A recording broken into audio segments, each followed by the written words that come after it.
Now, President Mohammed Tinubu was in his inaugural speech a few days ago as the 16th president of Nigeria. His inaugural speech is dominating media discourse, and the president outlined his administration's roadmap. And according to him, the principles that will guide his administration include the remodeling of the country's economy to bring about growth and development through job creation, food security, and an end to extreme poverty. He also promised to honor his campaign commitment of 1 million new jobs in the digital economy, among others. Now, technology plays a fundamental role in wealth creation, improvement of the quality of life, and real economic growth and transformation of any society. And for Nigeria, it is believed that we have all it takes to make our country greater economic-wise using technology. How are we faring today and moving forward with a new government in place? What should be or what should we expect? And to provide solutions and answers to the above questions, we have in the studio Dr. Mohammed Ibrahim. He is the Director General and the Chief Executive Officer of the National Office for Technology Acquisition and Promotion, NOTAP. You are welcome to Business Express. Thank you very much. Well, like we said, President Ahmed Tinubu in his speech talked about remodeling our society, and we understand that your agency is responsible not just for technology acquisition, but also promotion. And in everything we do, be it agriculture, be it manufacturing, be it every aspect of our life, once technology, the technological component is not added to it, productivity might not be that much. Following your mandate, how can the mandate of your agency help the new government in actualizing their proposed programs in terms of technology? Thank you very much. You rightly pointed out that technology has impact on economic development of nations. And we as regulators, we regulate inflow of foreign technology. And from the regulation exercise, we discover that more than 90% of the technologies that power the Nigerian economy are imported technologies. So what is important is, let's see how we bring in the imported technologies. But before they come in, we prepare our human magnets so that gradually we capture some of those technologies, domesticate some of those technologies, and become Nigerian technology. Once it becomes Nigerian technology, fully domesticated, then the law allows the right not to register any agreement on technology into this country. So small and medium enterprises particularly use huge technologies in their operations. And the NOTAP plays a very important role in this.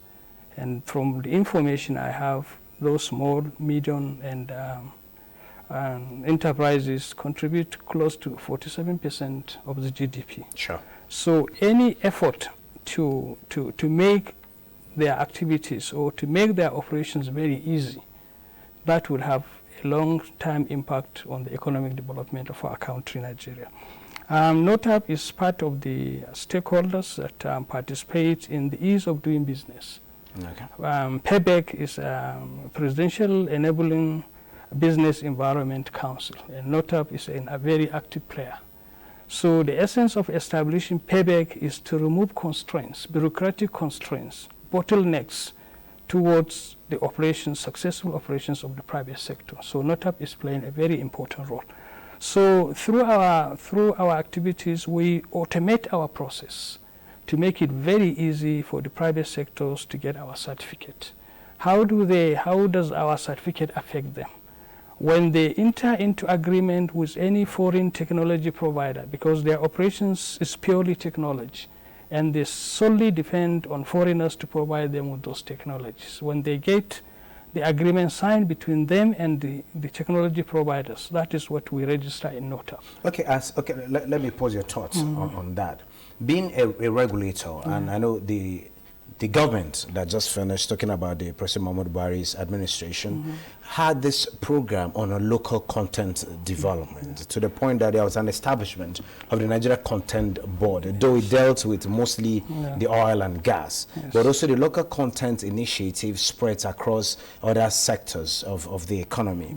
How far are we doing? Yes, you talk about regulating foreign technology. How far are we going in the domestication of this particular technology so that we have it in-house? I come from Kaduna State. Yes, talk about local fabrication, where you have the Panteka markets. You see some ingenuity. You see processing, even in agricultural processing, talking about harrows and all of that, we've seen local content in those places. How far are we going in promoting this to make them much more productive? Yes, thank you. But local content is key. Local content help us to gradually remove the shackles on dependency on imported technologies.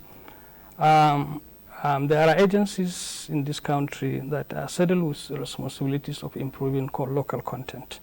Raw Material Research and Development Council is trying its best in ensuring that some raw materials that we have comparative advantage here in this country, instead of importing them, we add value to them to become source of income to the country, and at the same time as an input to the industry. We have in the oil and gas sector, the Nigerian Content Development and Management Board is there. They have significantly improved on the local content in oil and gas sector. Now, when you come to the information technology, National Information Technology Agency, NIDA, collaborate closely with NOTAP to ensure that we improve on the local content of ICT. ICT sector now contributes close to 18% to the GDP. So this is key. For the first time, ICT is moving to that level.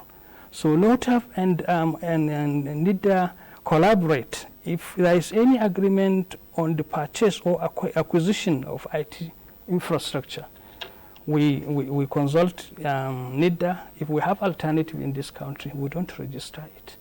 But on our own, now, if we register 10 out of all the agreements we register, if we register agreements today, if we register 10, between 7 to 8 are on software. This is where large chunk of money of foreign exchange goes out as licensing fee. So we had to sit down with the relevant stakeholders. What do we do to ensure that Nigeria gets the best out of this relationship? We come out with what we call local vendor policy. It's a policy which is fully entrenched. It entails that before we register any technology transfer agreement on software, there must be a Nigerian IT company involved in the deployment of that software.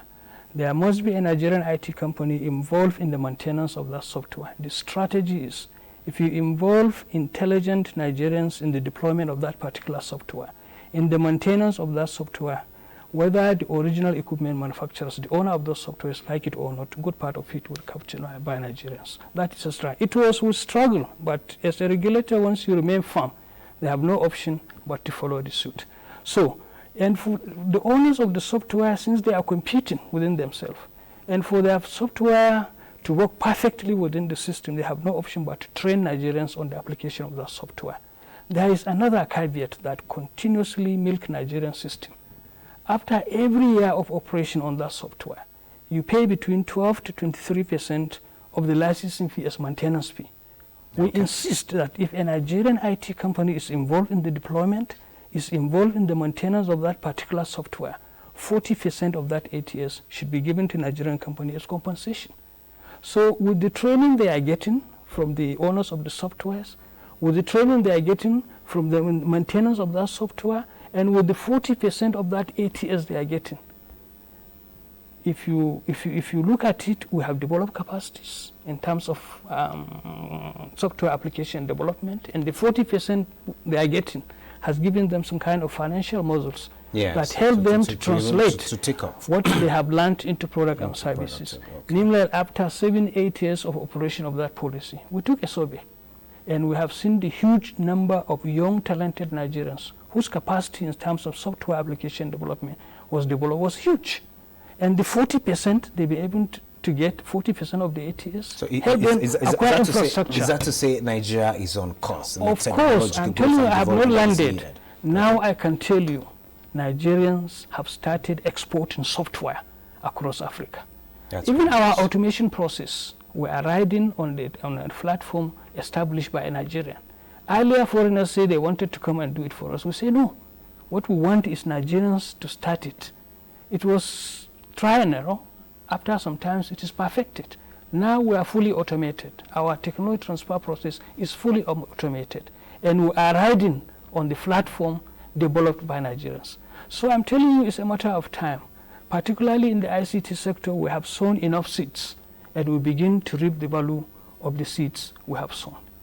Okay, let's talk about intellectual property protection. How far are we going to that? It's one thing for you to develop a software, talking about the ICT sector, for software to kind of meet a particular need. It's another thing for that intellectual property to be protected, to avoid, in normally trading, we'll call it plagiarism. In technology, I don't know what you call it. Yeah, for the software and similar products, they go under copyright. Great. You don't need to patent it. And for process technologies, if you want to say convert one raw materials to another, and you have developed a process that you are intellectual assets, this is what we help researchers protect their IP. Because what we realize that, as you rightly pointed out, so many R&D products are on the shelves. They are not commercialized. And one of the issues not to realize is a very big gap. When you come out with any innovation or invention that has potential to translate into product and services, the researchers are in a hurry to tell the world that they have done this and this and this. They published. And once you publish, it is in a public domain. Somebody would take it and makes money out of it. Since commercialization of R&D is a private sector affair, no any private sector would put his or her own money where the intellectual asset is not protected. So we have seen a gap in NOTAP.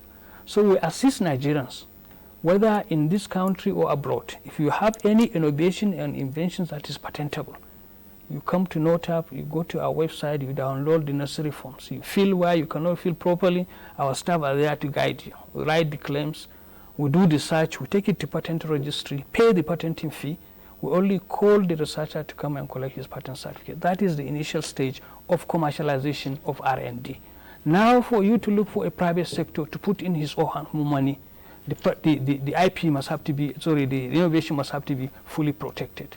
It's like you have a land that does not have certificate of occupancy. It is prone to encroachment. So also your intellectual assets. So this is the first stage of commercial. I'm happy to say from the feelers, from the results we have seen, in 2019, 65% of the patent certificate released by the patent registry went through NOTAP. So this is an impact we are proud of. And now Nigerians, particularly the researchers, are enlightened on the need to protect their IP for commercialization. Wow, thank you so very much, Dr. Nazumi Mohammed Ibrahim. This is a discussion, a conversation we would love to have over and over again as we track progress in Nigeria's technological growth. Thank you for sharing your thoughts with us at this time. Thank you. I'm grateful.